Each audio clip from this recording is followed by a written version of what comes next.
और इसी तरह जो 4 किलो 600 रुपये, खजूर 2400 रुपये, किशमिश 4400, इसी तरह अजवा खजूर सबसे बेहतर उसका है, अगर वो अफोर्ड कर सकते हैं तो अजवा के हिसाब से। अजवा में भी सारी किस्में हैं, अजवा में भी जो अच्छी किस्म की है, जो अजवा के रेट्स की तकरीबन 8-10 रियाल से शुरू होते हैं और आगे 100-150 रियाल तक जाते हैं। तो जो अच्छी वाली अजवा है, तो जो साहिब हैसियत है अल्लाह पाक ने उनको दिया है तो वो उस हिसाब से दे, वरना किशमिश के हिसाब से दे दे 4400 फी कस। वो भी नहीं अफोर्ड कर सकते तो खजूर के हिसाब से तकरीबन 2400 रुपये, वरना जौ के हिसाब से 600 रुपये के हिसाब से। अगर ये भी नहीं अफोर्ड कर सकते तो फिर आम लोगों के लिए फिर रखा है जो नॉर्मल है या खुद को गरीब समझते हैं या हमारी हालात ठीक नहीं है महंगाई की वजह से, तो कम से कम 300 तो हर एक ने देना। गरीब है जैसा भी है उसने 300 रुपया तो देना ही है, और कोशिश करें कि जितना जल्दी हो सके दे देना बेहतर है। ईद का इंतज़ार ना करें कि ईद वाले दिन ही देंगे, पहले दे दे तो अच्छा है। आज जुम्मे का दिन है, पहला जुम्मा है, जुम्मे वाले दिन हर नेकी का सवाब बढ़ा दिया जाता है, तो आज दे देंगे तो और अच्छी बात है। इसी तरह ज़कात भी जिन पे बनती है तो आज ज़कात देंगे तो जुम्मे की वजह से सवाब ज़्यादा मिलेगा। जुम्मे वाले दिन हर नेकी का सवाब बढ़ा दिया जाता है। ज़िक्र अज़कार, दुरूद पाक, दीगर नेक अमाल का सवाब जहाँ बढ़ता है वहाँ अल्लाह की राह में खर्च करने का सवाब भी बढ़ा दिया जाता है। तो ये ज़कात, फ़ितरा आम सदक़ात में मिक्स नहीं कर सकते, ये चूँकि वाजिबा है, ज़कात भी वाजिबा में आती है, फ़ितरा भी वाजिबा में आता है, तो उस वाजिबा को और नाफिला को मिक्स नहीं कर सकते। आम जो रकम चंदा या सदका मस्जिद में देते हैं या रोज़ाना जो चंदा बक्स में, घरों में इस तरह का बक्स रखना चाहिए, मस्जिद का ये बक्स हो तो रोज़ाना याद आता है कि कुछ ना कुछ डालना है, तो इसमें जो डालना होता है ये आम सदका होता है या चंदा जिसे कहते हैं। सदका चंदा ये एक ही चीज़ है, मतलब लोग कंफ्यूज होते हैं कि सदका कोई अलग से चीज़ है, कोई बकरा या कुछ और चीज़ होती है और चंदा अलग है। तो ये अल्लाह की राह में जो भी खर्च करेंगे सदका होता है या चंदा ही होता है। अल्लाह पाक अमल की तौफीक अता फरमाए। अल्हम्दुलिल्लाह रब्बिल आलमीन वस्सलातु वस्सलामु अला सय्यिदिल मुरसलीन, अम्मा बाद फ़अऊज़ु बिल्लाहि मिनश शैतानिर रजीम, बिस्मिल्लाहिर रहमानिर रहीम। फरमान मुस्तफ़ा सल्लल्लाहु अलैहि वसल्लम,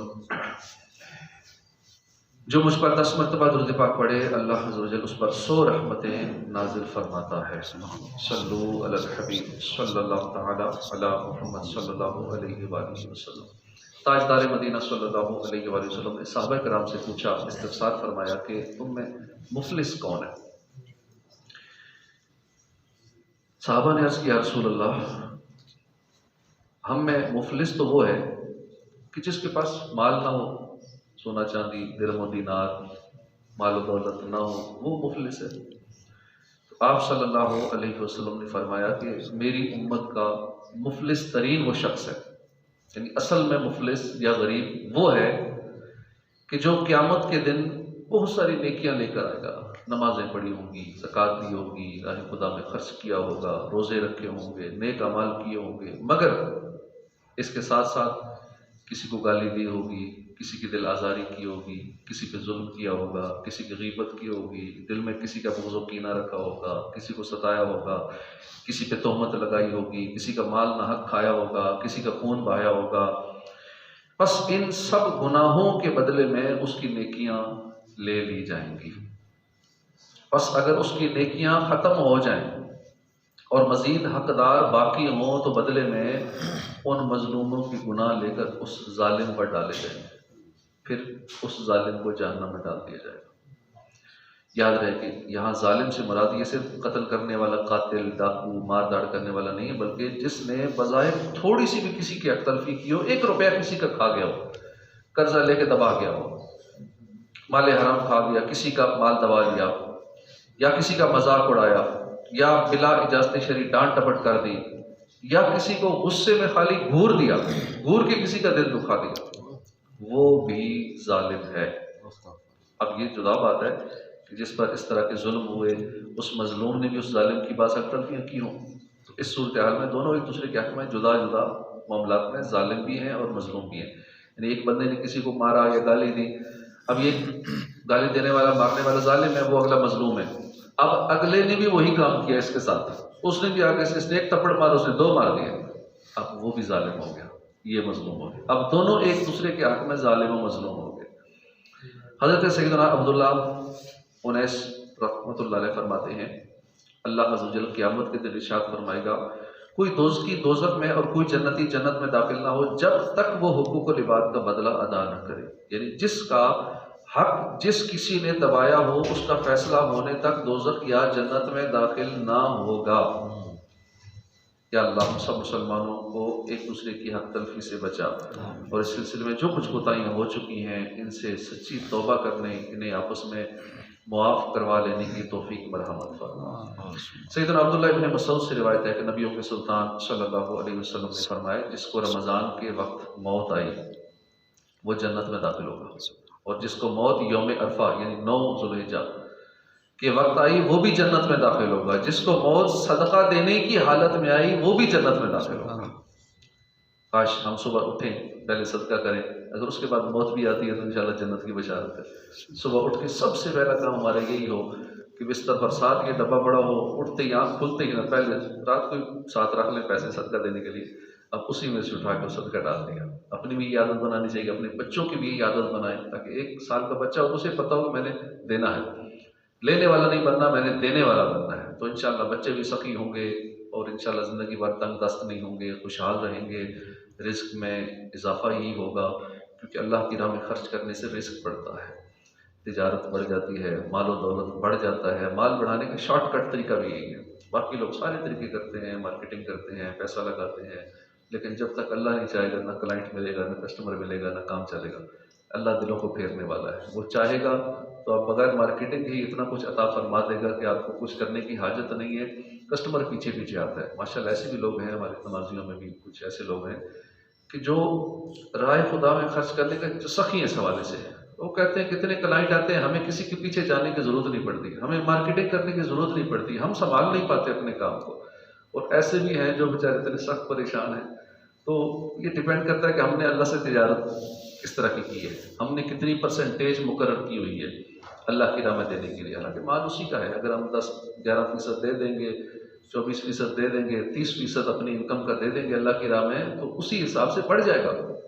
लेकिन 2-4% देने से भी दिल तंग पड़ जाता है कि नहीं कम हो जाएगा, कम नहीं होगा। वो ऐसे ज़राए अता फरमा देगा और कई सोर्स ऑफ इनकम खोल देगा जहाँ हमारा वहम गुमान भी नहीं होगा।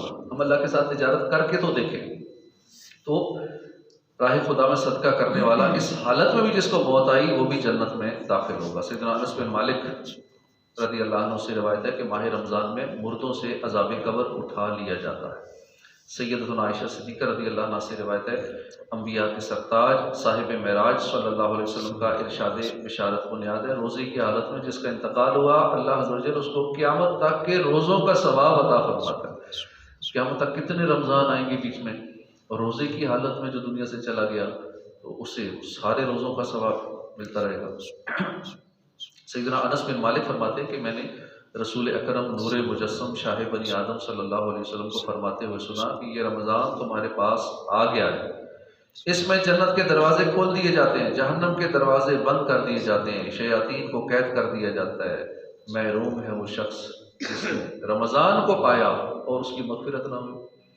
जब उसकी रमज़ान में मग़फ़िरत नहीं हुई तो फिर कब होगी?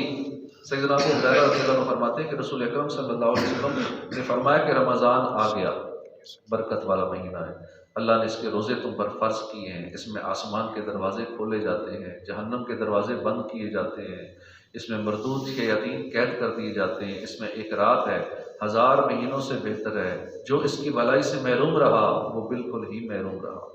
सैयदना अबू हुरैरा रज़ियल्लाहु अन्हु फरमाते हैं, सुल्तान दो जहान रहमत आलमियान सल्लल्लाहु अलैहि वसल्लम का फरमान है, जब रमज़ान आता है तो आसमान के दरवाजे खोल दिए जाते हैं। एक रिवायत में है कि जन्नत के दरवाजे खोल दिए जाते हैं, दोज़ख के दरवाजे बंद कर दिए जाते हैं, शयातीन जंजीरों में जकड़ दिए जाते हैं। एक रिवायत में है कि रहमत के दरवाजे भी खोले जाते हैं। अब हमारे लिए नेकियां करना आसान है क्योंकि शैतान जकड़ा हुआ है, शैतान कैद है। तो अब हमारे लिए बहुत सारे मामलात अल्लाह को राज़ी करने वाले हमारे लिए आसान हो चुके हैं। वैसे तो राह खुदा में खर्च करें तो 70 शैतानों के जबड़ों से निकाल के 1 दिरहम 1 रुपया खर्च करना पड़ता है, लेकिन अब कैद है। अब थोड़ी सी कोशिश करेंगे तो आसान हो जाएगा, मुश्किल नहीं होगा, दीगर नेकियां करना आसान होगा क्योंकि शैतान कैद है। अब सिर्फ वो जो हमारा नफ्स है ये कोशिश करता है, बाकी जो बड़े बड़े शयातीन है वो सारे तो कैद है। बाहर कैफ आम मुशाहिदा यही है कि रमज़ान में हमारी मसाजिद गैर रमज़ान के मुकाबले में ज़्यादा आबाद हो जाती हैं, नेकियां करने में आसानियां रहती हैं। इतना ज़रूर है कि माह रमज़ान में गुनाहों का सिलसिला कुछ न कुछ कम हो जाता है। रमज़ान के रुखसत होते ही सरकश शैतान आज़ाद हो जाते हैं, गुनाहों का ज़ोर बढ़ जाता है। खुसूसन ईद के दिन गुनाहों की नहायत कसरत हो जाती है, गोया एक महीने की कैद के सबब सरकश शैतान बेहद बिफर चुके होते हैं और माह रमज़ान की सारी कसर ईद के रोज़ निकाल देते हैं। तफरीकाएँ बेपर्दा औरतों मर्दों से भर जाती हैं, नई नई फिल्में और न जाने क्या क्या गुनाहों का सिलसिला होता है। शैतान के हाथों बेशुमार मुसलमान खिलौना बनकर रह जाते हैं, मगर ऐसे भी खुश नसीब होते हैं कि जो अल्लाह की याद से गफलत नहीं करते, शैतान के बहकाने से महफूज रहते हैं। बुखारा में एक मजूसी रहता था, आतिश परस्त। एक मरतबा रमज़ान में वो अपने बेटे के साथ मुसलमानों के बाज़ार से गुजरा था। उसके बेटे ने एलानिया तौर पर कुछ चीज़ खानी शुरू कर दी। तो जैसे मजूसी ने देखा, अपने बेटे को एक तमाचा रसीद किया, डांटते हुए कहा कि तुझे रमज़ान के महीने में मुसलमानों के बाजार में खाते हुए शर्म नहीं आती? मैंने कहा भाईजान आप भी तो खाते हैं, रमज़ान के महीने में खाते हैं। कहा मैं खाता हूँ लेकिन छुप के खाता हूँ, सबके सामने नहीं खाता। रमज़ान के अदब में मैं छुप के खाता हूँ, बेहुरमती नहीं करता। कुछ अरसे के बाद उस शख्स का इंतकाल हो गया। किसी ने ख्वाब में देखा कि वो जन्नत में टहल रहा। देखने वाले ने पूछा तू तो मजूसी था, आग का पुजारी था, जन्नत में कैसे आ गया? कहने लगा कि वाकई में मजूसी था, लेकिन जब मौत का वक्त करीब आया तो अल्लाह ने एहतराम रमज़ान की बरकत से मुझे ईमान की दौलत और मरने के बाद जन्नत से मुशर्रफ फरमाया। रमज़ान की ताज़ीम के सबब एक आतिश परस्त को अल्लाह ने ईमान की दौलत से नवाज दिया, जन्नत अता फरमा दी। तो इस शिकायत से खुसूसन उन गाफिलों को दर्स इबरत हासिल करना चाहिए जो मुसलमान होने के बावजूद रमज़ान में अब तो रोज़ा ही नहीं रखते और फिर चोरी और सीना जोरी के सामने खाते पीते, सिगरेट की कश लगाते हैं, सबके सामने पानी पीते, बिल्कुल शर्माते ही नहीं, खाना खाते और ये सब काम करते। तो ऐसे लोगों के लिए फ़िक़्ही किताबों में सख्त सज़ा का मुकाम है। गौर कीजिए, जब दुनिया में रोज़ाखोरों की सख्त सज़ा तजवीज़ की गई है, ये सज़ा सिर्फ हाकिम इस्लाम दे सकते हैं। आखिरत की सज़ा कितनी सख्त होगी जो लोग रोज़ा नहीं रखते। क्यों नहीं रखते? भूख लगती है। क्यों नहीं रखते? प्यास लगती है, कमज़ोरी हो जाती है, तबीयत ठीक नहीं है, शुगर है, 100 तरह के बहाने रोज़ा ना रखने के। तो इस दुनिया में कब तक गुलछड़े उड़ाएंगे? क्या मरना नहीं है? क्या हमेशा दुनिया में दनदनाते फिरेंगे? याद रखिए, एक ना एक दिन ज़रूर मौत आएगी, रिश्ता हयात मुनक़ते कर देगी, नरम आरामदेह गदेलों से उठाकर फर्श खाक पर सुला देगी, हर तरह के सामान्य तरफ से आरास्ता और पैरास्ता कमरों से निकाल कर अंधेरी कब्रों में पहुंचा देगी। फिर पछताने से कुछ हाथ ना आएगा, अभी मौका है। गुनाहों से सच्ची तौबा कर लीजिए, नमाज रोज़े की पाबंदी इख्तियार कर लीजिए, गुनाहों भरी ज़िंदगी से सच्ची तौबा कर लीजिए और रमज़ान में खूब इबादत और रियादत कीजिए। सैयदना अब्दुल्लाह इब्न अब्बास से मरवी है, नबियों के सुल्तान रहमत आलमियान सल्लल्लाहु अलैहि वसल्लम का फरमान है कि बेशक जन्नत माह रमज़ान के लिए पूरा साल सजाई जाती है। जब माह रमज़ान आता है तो जन्नत कहती है, अल्लाह मुझे इस महीने में अपने बंदों में से मेरे अंदर रहने वाले अता फरमा दे। पूरे ऐन कहती है, अल्लाह इस महीने में हमें अपने बंदों में से शोहर अता फरमा। फिर हुजूर ने फरमाया कि जिसने इस माह में अपने नफ्स की हिफाजत की कि ना कोई नशा और शय पी, ना किसी मोमिन पर बोहतान लगाया, ना कोई गुनाह किया, अल्लाह पाक हर रात के बदले उसका 100 हूरों से निकाह फरमाएगा। उसके लिए जन्नत में सोने चांदी याकूत ज़बरजद का ऐसा महल बनाएगा कि सारी दुनिया जमा हो जाए उस महल में आ जाए, तो उस महल की उतनी जगह घेरेगी जितने बकरियों का बाड़ा दुनिया की जगह घेरता है। जिसने इस माह में कोई नशा और शय पी या किसी मुसलमान पर बोहतान बांधा या इस महीने में कोई गुनाह किया, तो अल्लाह अज़्ज़ व जल उसके 1 साल के आमाल बर्बाद कर देगा। तो गुनाह करते हुए लज्जत तो महसूस होती है, लेकिन ज़हन में ये भी रखें कि अगर गुनाह कर दिया तो 1 साल के अमाल बर्बाद हो सकते हैं। इसलिए रमज़ान में गुनाह नहीं करना, बदनिगाही नहीं करनी, म्यूज़िक नहीं सुनना, गीबत नहीं करनी, दीगर जितने भी गुनाह उनसे बचना है, नमाज छोड़ने का गुनाह इससे बचना है, तरावी नहीं छोड़नी, दीगर फ़राइज़ वाजिबात की पाबंदी करनी है। मोमिन पर बोहतान बांधना भी हराम है, जहन्नम में ले जाने वाला काम है। हदीस पाक में कि जो किसी मोमिन के बारे में ऐसी चीज़ कहे जो उसमें ना हो, तो अल्लाह अज़्ज़ व जल उस बोहतान तराश को उस वक्त तक रदगतुल खबाल में रखेगा, यहाँ तक कि वो अपनी कही हुई बात से निकल जाए। रदगतुल खबाल, ये जहन्नम में वो मकाम है कि जहाँ दोज़खियों का खून और पीप जमा होता है। शाह अब्दुल्ला मोहम्मद देलवी इस हदीस पाक के इस हिस्से यहाँ तक कि वो अपनी कही हुई बात से निकल जाए, इसके तहत फरमाते हैं, इससे मुराद ये कि जिस अजाब का वो मुस्तहिक हो चुका है उसे भुगतने के बाद पाक हो जाए। सैयदना उम्मे हानी से रिवायत है कि दो जहान के सुल्तान सल्लल्लाहु अलैहि वसल्लम का फरमान है कि मेरी उम्मत ज़लील व रुसवा ना होगी जब तक वो माह रमज़ान का हक अदा करती रहेगी। अर्ज़ की गई, या रसूल अल्लाह सल्लल्लाहु अलैहि वसल्लम, रमज़ान के हक को ज़ाया करने में इनका ज़लील व रुसवा होना क्या है? फरमाया कि इस माह में हराम कामों का करना। फिर फरमाया कि जिसने इस माह में ज़िना किया या शराब पी तो अगले माह रमज़ान तक अल्लाह अज़्ज़ व जल और उसके जितने आसमानी फरिश्ते हैं उस पर लानत करते रहते हैं।